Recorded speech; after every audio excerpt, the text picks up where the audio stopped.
Hello, everyone, and welcome to another episode of the Second to None podcast on the Bleav Podcast Network and the 365 Sports YouTube channel. I am co-host Blayne Gilmer with my fellow co-host Tavarres King. And Tavarres, you in some sweet digs there today. Yeah, different little spot. I'm in Noshawn's house. My office for work is actually located in Denver, the main office. So I came out here to show my face a little bit. And when I come out here, I always stay with my good buddy Noshawn Marino. So appreciate him allowing me to use his office.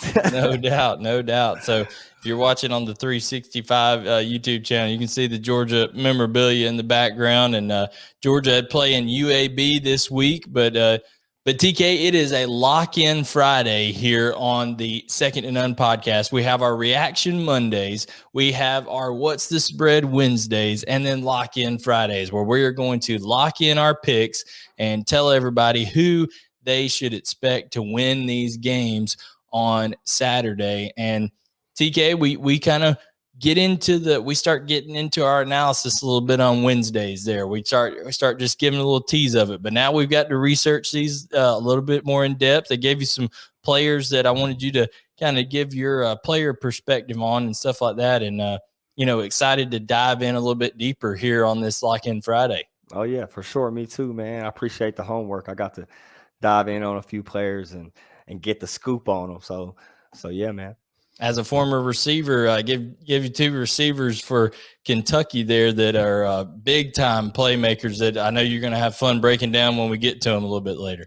Yeah, they were fun to watch, man. Both of those cats. Wandel Robinson is electric, so I can't wait to talk about him a little bit.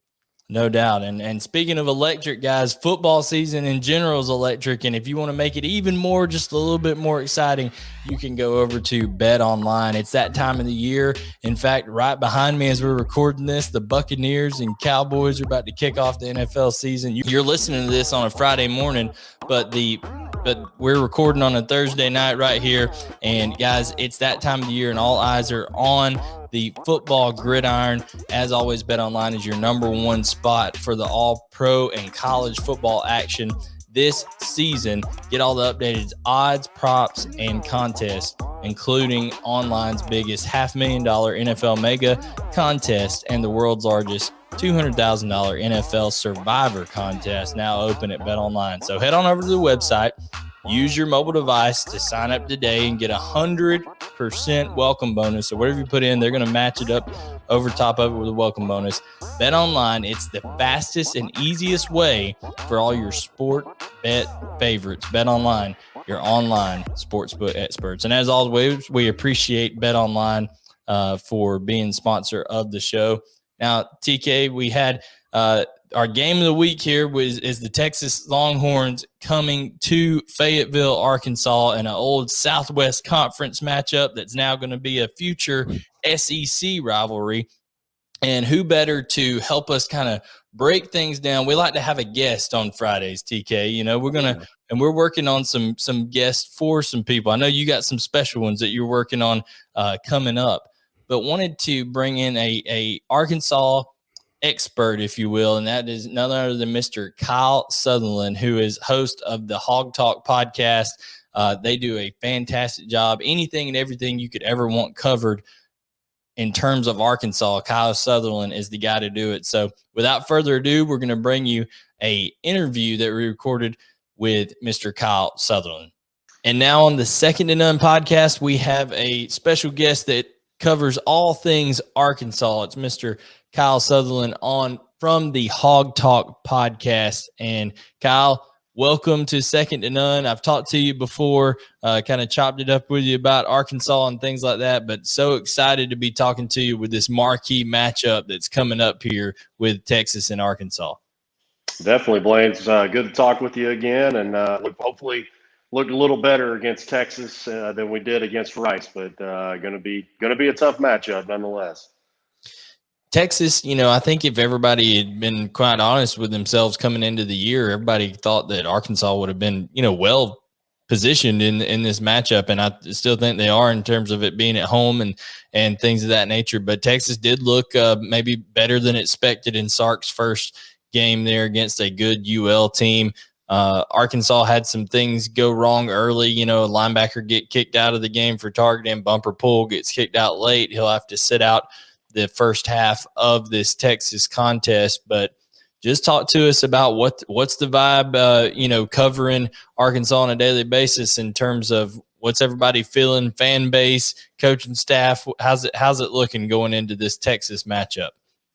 Well, I think the fan base is beyond excited, not just because it's Texas and it's a team that we Arkansans love to hate. I personally don't really have a whole lot against them, mainly because they joined the SEC, or Arkansas joined the SEC and left the Southwest Conference when I was like a year old. So I don't really remember a lot of that rivalry. I hear a lot about it, of course, but this is the first sellout that we're going to have since early 2017. So pretty much 4 years ago to the day, since it was like week 2 or week 3 against TCU at that time. And so it's going to be an incredible environment. Like I said, about 80,000 people in DW Reynolds Stadium, but we didn't look very good, at least in the first half against Rice, and that's expected in your first game. There were plenty of teams that lost last week that shouldn't have, and plenty of teams that had to come back.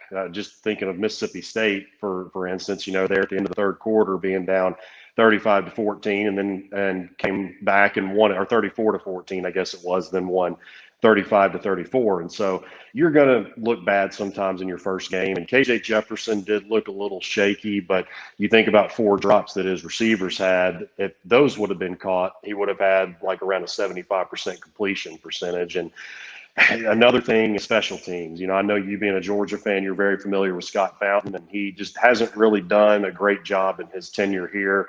Last year, a lot of people gave him some leniency because he had a lot of walk-ons playing, guys that were 4th, 5th, 6th stringers, I guess, even that low. And so, but then last week, you had a fumble on the opening kickoff from Ladarius Bishop, and then you also had a punt blocked, which just should not happen under really many circumstances at all. So special teams is really concerning, and you got to cut down on the penalties. We had 13 against Rice. So I think if you cut those penalties in half and you don't make the special teams mistakes that we saw, it's going to put Arkansas in a really good position. I mean, if they don't win it, to at least compete until the very end. And when you have a team like Texas that has a quarterback that's just now kind of getting his feet wet there with Hudson Card, but still he has weapons out there. He's got Jordan Whittingham that had over 100 yards receiving in his first game. Wandel Robinson, who is unbelievable out of the backfield, both as a receiver and a runner. Really, you need everybody there in terms of being able to prepare for not only Sark's scheme, but also the physicality and the playmaking ability that their players have. And Bumper Pool not being there for that first half of the game, how is Arkansas going to be able to, who's going to step up and replace Bumper Pool in that situation to kind of help lead the defense? And what can the offense do to kind of alleviate some of these issues early on? Well, it's definitely going to hurt losing Bumper. He's a native Texan, so he hates to – he at least gets to play in the second half, but that he definitely hates to miss the first half. It's kind of interesting. I guess I would say funny, but I guess funny is not the appropriate word. But we lost Hayden Henry. There's so many Henrys that have played at Arkansas. I forgot which name it was. Hayden Henry was lost due to a targeting call in the second half against Alabama last year. And then so he didn't play in the first half. Grant Morgan gets ejected on the 6th play against Rice, so he'll get to play this game, assuming that he doesn't get another one of those. And then, of course, like you said, Bumper's going to be out. So we've lost all 3 of our linebackers in some capacity, dating back to even last year, all 3 of our main ones. And so they're definitely, Sark is an offensive genius, and so he's certainly going to try to capitalize on that. But you talked about Hudson Card, it's not going to be easy regardless of the talent or lack thereof that a certain team might have. I definitely think that Arkansas is in way better position even than they were last year. They had a pretty good defense, but now that we have defensive line depth, that's going to really help a lot. But the fact that you're going into an environment like a fully packed DW Reynolds Stadium in that kind of environment, I definitely think you're crazy if you don't think that it's going to be tough on him. But then you've got a guy like Bijan Robinson that's one of the top back, maybe the top back in the Big 12 and one of the better in the country. And then going back to special teams for Texas, I think it's Deshaun Jameson that is their kick and punt returner. He's got one punt return career touchdown, and then he's got 2 kick returns in his career. And so that's another thing that really scares me because he can really fly. And going back to that whole thing I was mentioning about special teams, we just haven't really done in the 11 games that Sam Pittman has coached at Arkansas, just haven't really been consistent, particularly on our kick and punt coverage. And so that's going to be another thing to look out for. And as you know, that's something that can really change the tide of a game, change the momentum, is a big special teams play. Yeah. And, when you have, people missing on defense and you have an electrifying offense and in terms of at least scheme and, what we've seen early on, knowing the player that Bijan Robinson is, it helps to, keep the ball away from the other team, be able to grind some things out. Sam Pittman is definitely known for having that in his DNA, some of those rushing offenses that they had at the University of Georgia under him. They were able to basically run the ball when they wanted to with that offensive line that he was able to recruit in there. KJ Jefferson, really is someone who is as talented of a runner as maybe anyone in the SEC when you put it down to it in terms of what he can do with the football in his hands. Do you think that Sam Pittman and company feel comfortable running him more than, 10, 15 times if they have to with design runs and scrambles both taken into account? And, do they feel comfortable enough in guys like Malik Hornsby behind him to be able to do that? Because, when you run, it comes at a price in the SEC. Yeah, I think that's a great question because we were wondering if we were going to see Malik last week, especially at halftime. The way that Sam was talking, he was very disappointed and very rightfully so with the first half performance, but we didn't see Malik. And you would think that they're going to put that's one question that I've gotten a lot over the offseason was what kind of role would Malik play? And I never thought that it was going to be a 2-quarterback system. I thought KJ had done enough, particularly in the Missouri game last year, to be QB1 for the Rice game. But you certainly thought that there was going to be some packages in there. And maybe will we see that this week? I would certainly think that we should, maybe for at least a couple of plays if the situation is right. But he would have had over 100 yards rushing easily had that not. I think it was like a 49-yard run that he had. He had a 34-yard touchdown, the first one of the game. And then he had like around a pretty close to a 50-yard run, maybe a little over. I can't remember the exact yardage, but it was called back on a holding call that I didn't necessarily agree with, but, I'm not official.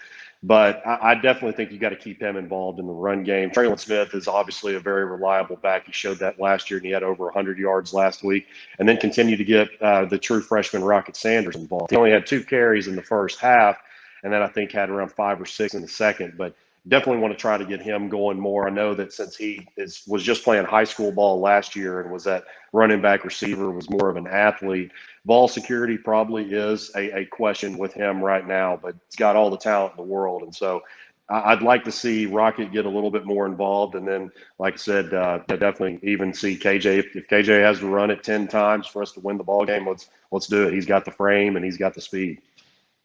This feels like a game that if KJ Jefferson and Traylon, I almost want to call it the law firm of Traylon and Jefferson, something like that. That sounds really good. But in terms of this Arkansas offense, if they're able to, produce enough early and have enough time of possession to kind of keep the Sark run offense, on its heels a little bit. No special teams mistakes, as you've mentioned, would be key. But this feels like a game with that home field crowd there in the fourth quarter. If it's close, that could really make a huge difference, especially with Hudson Card being a young starter for Texas, being there in that environment. And let's face it, this is going to be the fans will feel this because, like you said, they harken back to the days of the Southwestern Conference, and now it's going to be a future SEC rivalry Just how big do you think the atmosphere will be to the outcome of this game? Oh, there's no question that that's going to be huge. Just like we said with Hudson Card being, a young guy, it's hard for any quarterback. Even Greg McElroy, a national championship quarterback for Alabama, said that the toughest environment he ever played in was about 10, 11 years ago in Fayetteville. And I know that there's other stadiums that would definitely have something to say about that. Other quarterbacks would have something to say about that. But one thing, Blayne, that I think is going to be a massive key is we've got, like I mentioned a second ago, we've got a lot more depth on the defensive line, and we lost Dorian Gerald as of Wednesday. He broke his leg in practice. You just really hate it for him. This is the third year in a row that he's had a pretty much season-ending injury with 1 or 2 games into the season. And like I said, he broke his leg, and so that's a real tough break there. And then you've got John Ridgway coming back. He's the transfer from Illinois State. He was out last week due to an appendectomy, but he's going to be back this week, so that's going to be key. But if we can get a pass rush with that depth and with the talent that we do have on the defensive line, I trust guys like Jalen Catalon, Monteric Brown, Greg Brooks to force – and again, if the defensive line can force Hudson to make some mistakes, those defensive backs are going to take advantage of it. I heard Roman Harper say that Jalen Catalon is the best defensive back in the country. I don't know. I would definitely say he's the best safety in the country. I have not done enough of my homework across all of college football to say that he's the best overall defensive back, but I would certainly venture to say that he is the best safety. And he's just got that combination of smart. Sometimes they say that, especially on defense, that it's not always your most talented player that's your best one. It's your smartest. Well, Jalen has that combination of intelligence and talent to go with it. And so I definitely think that if this defensive line can get a pretty consistent pass rush on Hudson Card, that this secondary will definitely make them pay. Jalen Catalon and Derek Stingley Jr., in my opinion, have to be right up there, like you said, for two of the best defensive backs in all of college football. So that the ball hawking safety that Catalon is will definitely be hoping that crowd rattles Hudson Card a little bit, have throws just a little bit off, and Arkansas be more than willing to take advantage of a mistake there. But definitely looking forward to this matchup. Kyle, we appreciate you coming on the Second to None podcast. Tell everybody, where they can find the Hawg Talk podcast if they haven't already, and what you guys have coming up. Yeah, so we're on all social media, Instagram, Facebook, and Twitter. We're most active on Facebook and Twitter, but it's at the Hawg Talk, HAWG. Across all social media. And so, we do a bunch of baseball stuff. Our baseball analyst, Kevin Bohannon, I think is the best you'll find in Arkansas in terms of cover. We've definitely picked up our most of our media across the state has done a pretty good job of covering it because we've had a successful baseball team over the last 10 plus years or so. But I don't think that you're going to find anybody better than Kevin. And then also Porter Hayes is we cover a lot of the women's athletics too, because Arkansas has been very fortunate to be pretty successful in softball, volleyball, women's basketball, those. And then myself, I kind of do just a variety of things. I'm mainly the podcast coordinator, but we do Monday and Friday weekly shows. And usually on Fridays, we have a analyst from the team that we're playing kind of preview the game for Saturday. And then on our Monday show, we usually recap the game. And then we also I cover high school football in Arkansas as well. And so we do about a high school recap typically for our Monday shows. So, those drop every Monday and Friday at 6 a.m. wherever you find your podcast. And we also have our shows run on 106.7 The Buzz 2, the state's one of the state's largest platforms there. And so, a lot of big things, man. We've definitely grown over the last year. This is, I guess, our third year covering the Razorbacks into football season. And so very thankful and fortunate to be where we're at. It's fantastic stuff over on the Hawg Talk podcast. Thank you to Kyle Sutherland. Kyle, we'll catch you next time. And, thank everybody for watching here on this interview with Kyle Sutherland from the Hawg Talk podcast on Second to None. So we appreciate Mr. Kyle Sutherland coming on and spending some time with us to talk about this big-time matchup in Fayetteville where TK, to me, it feels like the Hogs have a chance here with Sam Pittman being second year at the helm to really see some momentum in this program after kind of a up and down first year, COVID, all that kind of stuff. But they did better in a lot of games than people expected. And now with a real chance to make a national statement. Yeah, man, I agree. I think that with the atmosphere that's going to be in that stadium, they got fans in that stadium now. It's going to be pig suey crazy in there, and I think that a big reason for that is KJ Jefferson.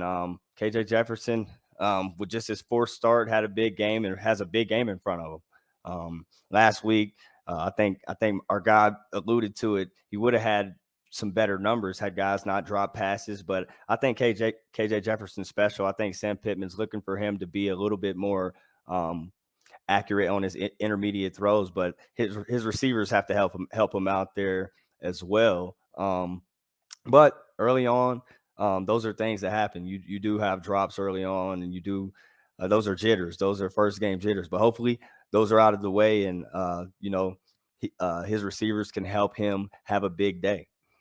And guys, when we say hopefully here, TK is saying we make no bones about it. We want the SEC to come out on top on these matchups. Now we're rooting for the SEC team. Now TK may not root for Florida. I don't know. We'll have to see what ends up coming with all that. But that's a little bit different there. Now, TK, one note I did want to put up here. If you're watching on the 365 Sports channel, YouTube channel, you see a graphic up that says Bumper Pool is out the first half for a targeting call. TK, when you have your heart and soul of your defense, a guy who's been around forever, senior leader there in Bumper Pool, just how big is that to not have that against especially a talented running back like Bijan Robinson? Well, it's huge because you said it. He's been there a while. He's got a lot of experience behind him. But the biggest thing is that he plays with so much energy that that early on in the game that could be missed. But he's got a guy behind him, Jalen Catalon, that is a freak to me. Two picks last week, and this guy can play, bro. This safety can play football. He's a sideline to sideline guy, just like Bumper Pool. So hopefully his energy carries them through the first half, and it allows Bumper to get back in there and to carry him home. Yeah, Kyle alluded to it.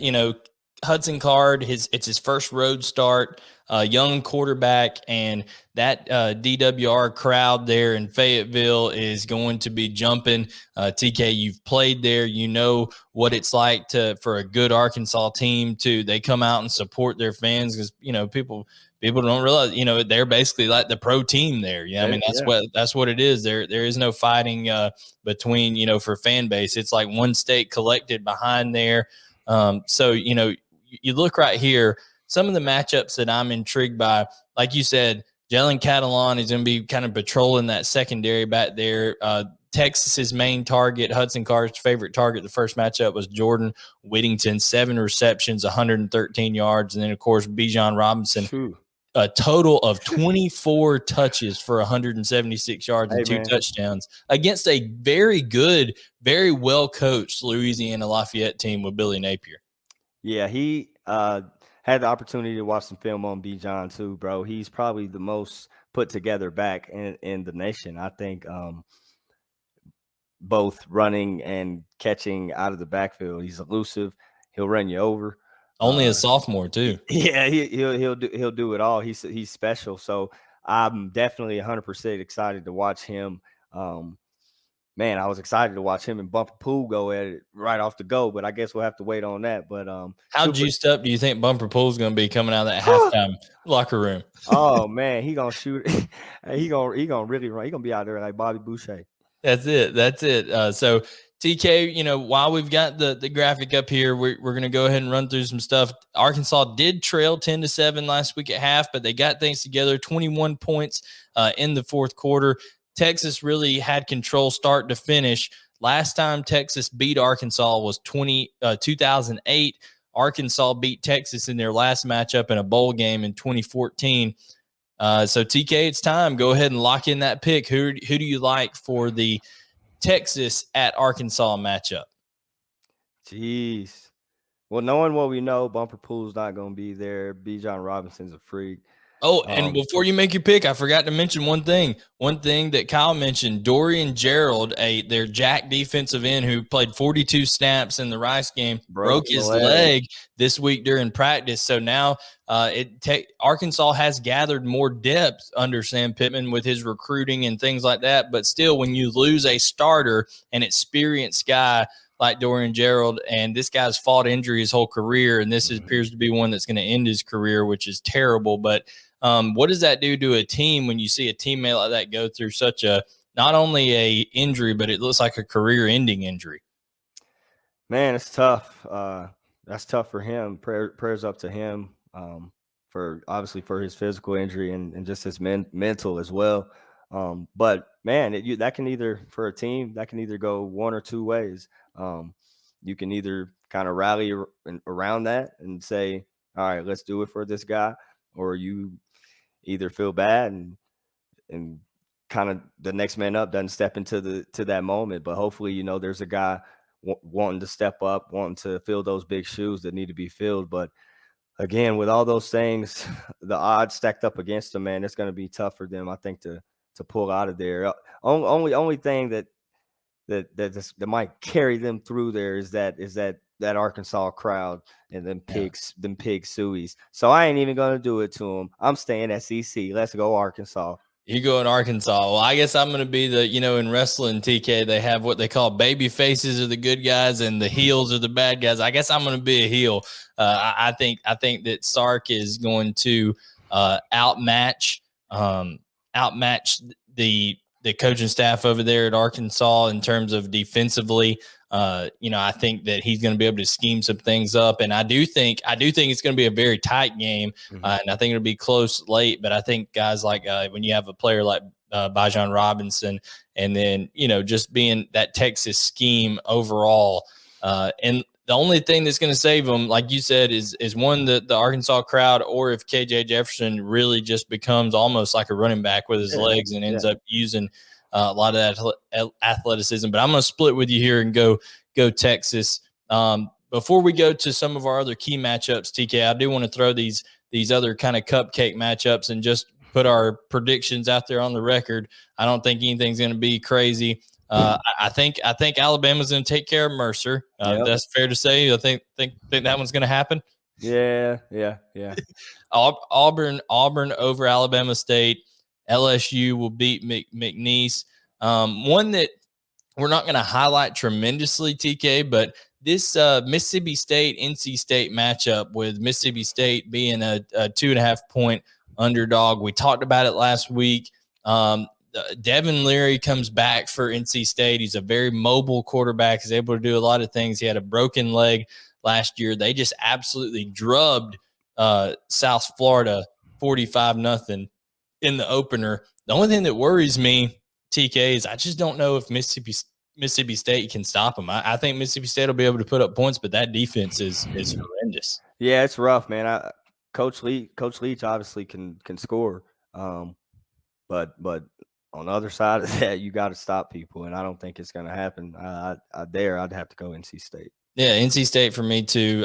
Of course, Ole Miss over. We'll take Ole Miss over Austin Peay, and then South Florida is going to probably lose to Florida, even though that is at home. We mentioned South Florida lost 45-0 to NC State in week 1. So give me Florida, even with the quarterback kind of controversy with Emory Jones and Anthony Richardson going on there. Georgia, is it a controversy?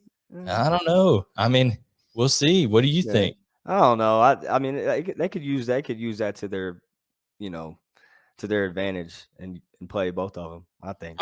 Oh yeah. I mean, it can for sure work out. A 2-quarterback system in college can definitely work out. I just don't know how it's going to play out if Anthony Richardson keeps running off, ripping off 80-yard runs. I mean, I don't know how you keep him out of the lineup. Yeah, he might be the guy then. He out here looking like Madden 04 Vic.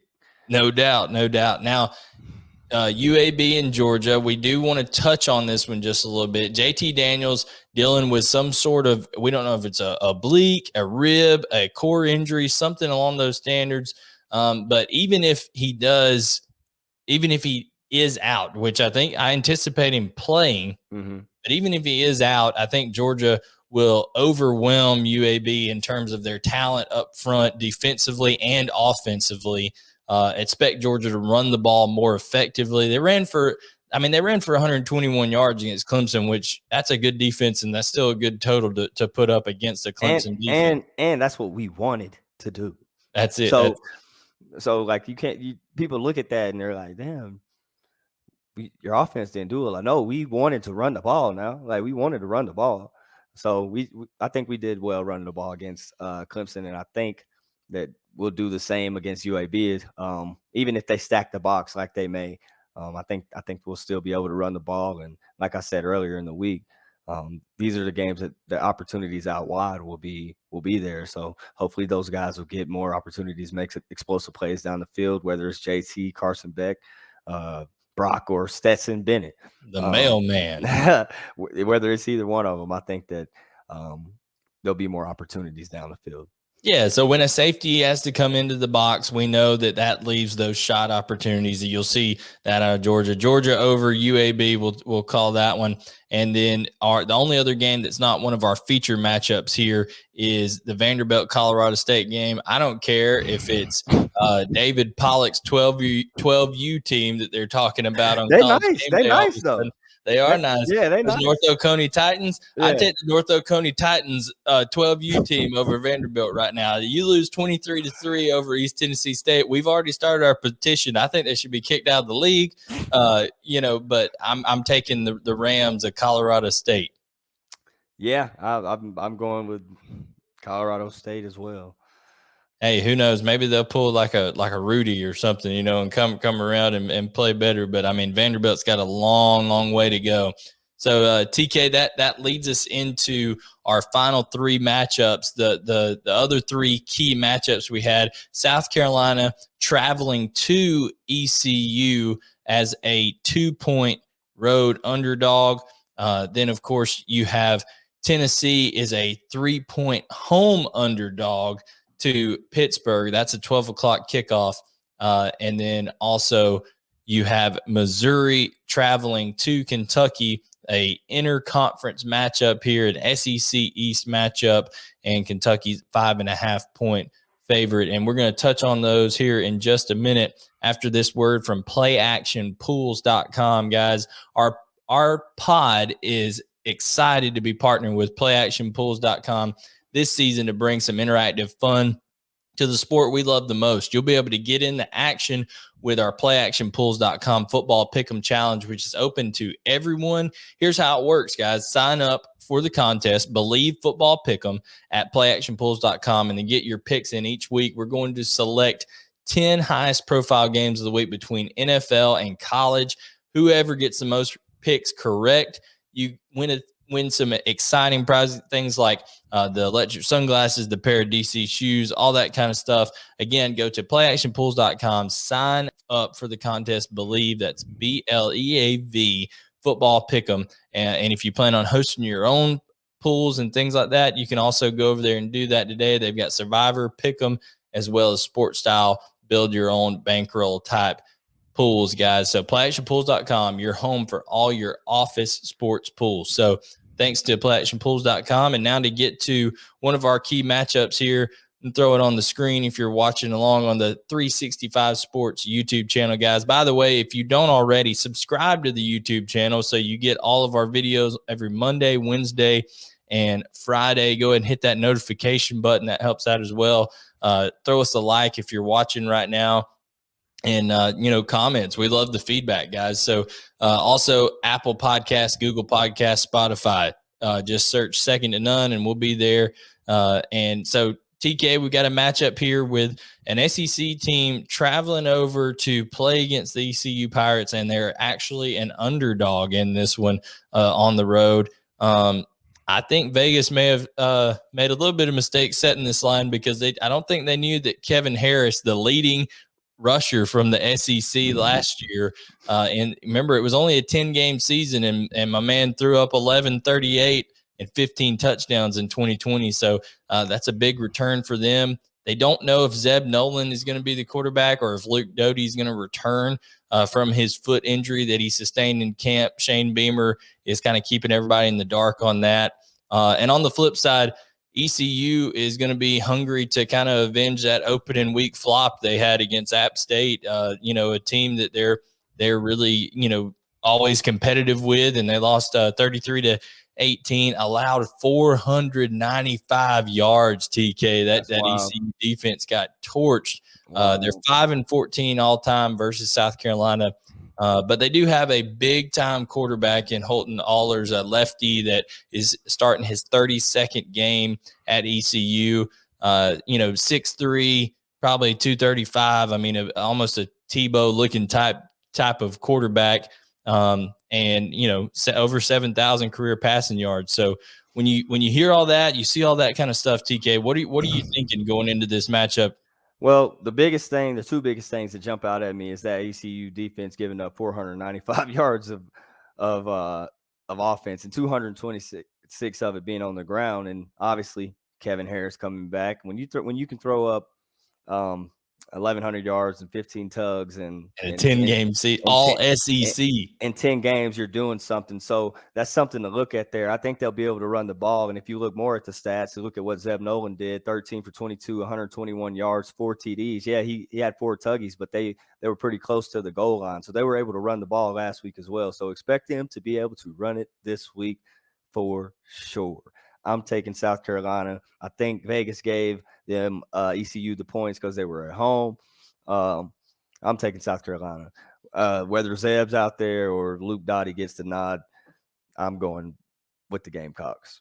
Yeah, and I think that definitely it's going to be a good environment there at ECU. Shane Beamer said so in his conference, in his press conferences this week. He said, hey, ECU, he said, I've coached against ECU, and I've also coached in the Big 12 and been to some of those places. And he said ECU's got a good atmosphere. He said it'll be a rocking environment, but I do agree with you. I think South Carolina is going to be just bigger and more physical up front.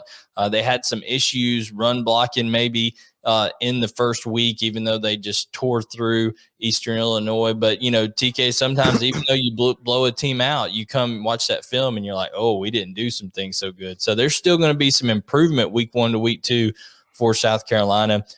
Somebody that everybody does, the Gamecock fans out there do need to keep an eye on is Keaton Mitchell for East Carolina. Buddy can fly. I mean, he's straight track star, and he's one of the fastest players that South Carolina will face this season, even in their SEC schedule. I mean, he's that 4.3, 4.4 type burner. And plays running back there for ECU. But even with that, and even with some good players, I like Holton Allers a lot. I'm going to have to go with South Carolina as well. So that's the South Carolina and East Tennessee matchup. Now we're going to touch on Pittsburgh going down to Knoxville. And this is a matchup that is really intriguing to me, TK. You have really a dichotomy here. I call it experience and kind of a set culture over there in Pittsburgh versus the new era of Tennessee. When you're looking at this Pittsburgh team, one thing that jumps out to me right off the bat is that Pat Narduzzi is a hard-nosed football coach, and his team was number 3 in the country. You can see right there, 3rd in the FBS and rush defense in 2020. They only allowed 2.7 yards per carry. I think only 90-something yards a game. TK, the only 2 defenses that were better than them in 2020 at stopping the run, Georgia and Texas A&M. So that tells you right there that it's going to be a hard-fought matchup along the front. Now, they do only return 1 starter on that defensive line, but they return a lot of the linebacking core, a couple of DBs. So still 6 starters returning on defense for Pittsburgh. So they do have some experience and some depth that they build behind those starters last year. Also, the offense was efficient in their first win versus UMass. 51-7 over UMass. Kenny Pickett, senior quarterback, 27-37, 272, 2 touchdowns. 4 players for Pittsburgh had 4+ receptions. So they really did a good job of spreading the ball around. That's a fun day. That is a fun day. And then TK, I'll let you kind of run through Tennessee there. Look at some of those numbers, man. Just tell them what they did rushing the football. Man, Tyon Evans, 120 with 120 rushing yards. Jabari Small, 117 rushing yards. And Joe Milton had 44 rushing yards. I think he had a long one that was called back. Now, my thing is, if they can – Pitt obviously has SEC caliber type defense, if they can make Tennessee one-dimensional, then it'll be a long day for the Vols. Sir, it could be trouble because that's what Joe Milton struggled with. And I don't, just looking at the tape from last week, I don't necessarily think it was all on him. I think it was some miscues here and there with his receivers, but that's some things that they got to get down within a short period of time. But man, if Pitt can make these guys one-dimensional, it's going to be a struggle, brother. I'm telling you. Yeah, Joe Milton has. There's no question his arm strength. He can fit it in tight windows because of his arm strength, but just the pinpoint accuracy. Some of the ball placement hasn't been there at times. He was a 59% type, completion percentage guy at Michigan. Had a similar deal here at Tennessee, so they really want him to be more accurate with the football. But Joe Milton can for sure run, and I will say the SEC speed. And Joe Milton is a little bit different than that ACC speed. We know that. Oh, yeah, 100%. So same goes for Pitt. They didn't play anybody. They didn't play – UMass wasn't running like Tennessee's going to be running for sure. But to that point, Joe Milton can throw the ball. He can throw the ball well. I think a lot of what he does is force it. I think he forces some things, and I think he did that last week on a couple. But I think that, again, I'm taking Pitt only because if they make him one-dimensional, I think it's going to be a struggle. I'm taking Pitt because when you see up here, Tennessee, they beat a Bowling Green team, but I think they really bogged down some, and I don't know that they're going to be able to go at that warp speed pace. Pat Narduzzi and his team were practicing this week. They had 2 GAs on the field, TK, where they were spotting the ball like every 7 seconds. So I think this defense is going to be prepared for that warp speed that Tennessee is going to try to run. And if they get a couple of 3-and-outs and Kenny Pickett and company are able to capitalize on that, I don't know that Joe Milton and this offense right now are prepared to kind of come from behind a 14, 20-point deficit right now. So I'm going to take Pitt on the road. And then our last game that we have to break down here, it's kind of our co game of the week with that Texas Arkansas game. Missouri in conference play coming to Kentucky.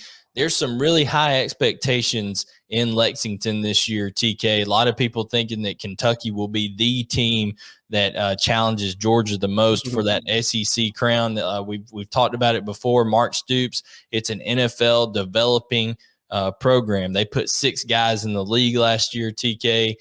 They're returning 12 starters, 7 of those on offense, and they have Will Levis, the transfer quarterback from Penn State that absolutely lit it up last week against UL Monroe. They had 564 yards of offense at Kentucky. That I don't know if that's happened in a while, TK. 8.42 yards per play, just to let you know how good that would be. If that was the final average for the year, comparing it to 2020, they would have been number 4 in the entire country last year. So, Kentucky really having an explosive start, but a lot of good things for Missouri as well. We slided them last week. We were picking them to get beat.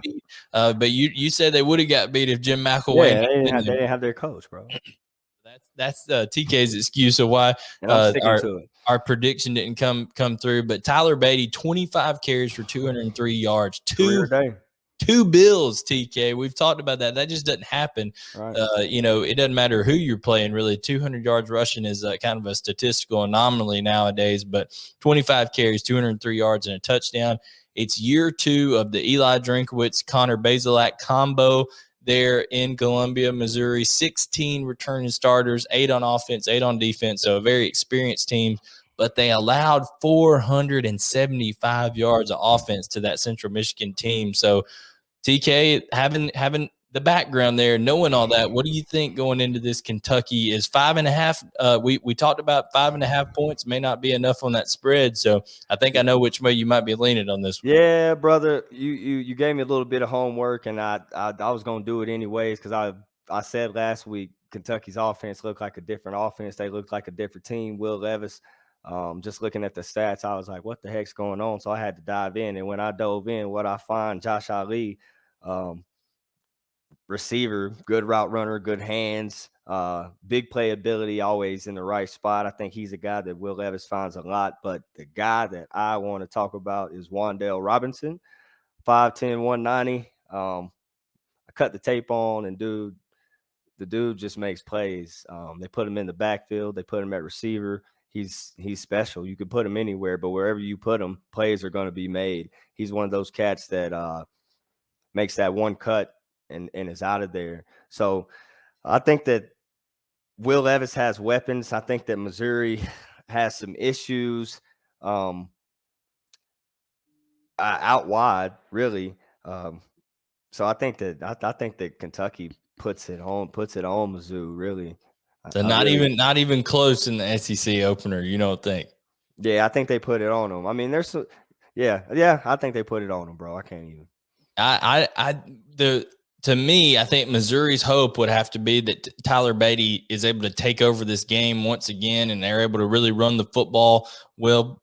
Because, like I think you said, that Connor Bazelak, I don't know that he's got just a great rapport with his guys on the outside yet right now, even though there's 8 returning starters. But still, I just think that Tyler Beatty is kind of the heart and soul of what Missouri has going on there offensively. And that Mark Stoops defense is hard to run on. It is not easy sledding. You saw that last couple of years with Georgia even going up against them. I mean, it's a good, well-coached defensive front. They always have talented linebackers that can go sideline to sideline and make plays. I like Kentucky as well, and give them to me big. I think it's for a 14 or 17 point game. Kentucky in the Bluegrass State, and I do believe that a lot of people are right in thinking that Kentucky could end up being the biggest challenge of the year remaining for Georgia.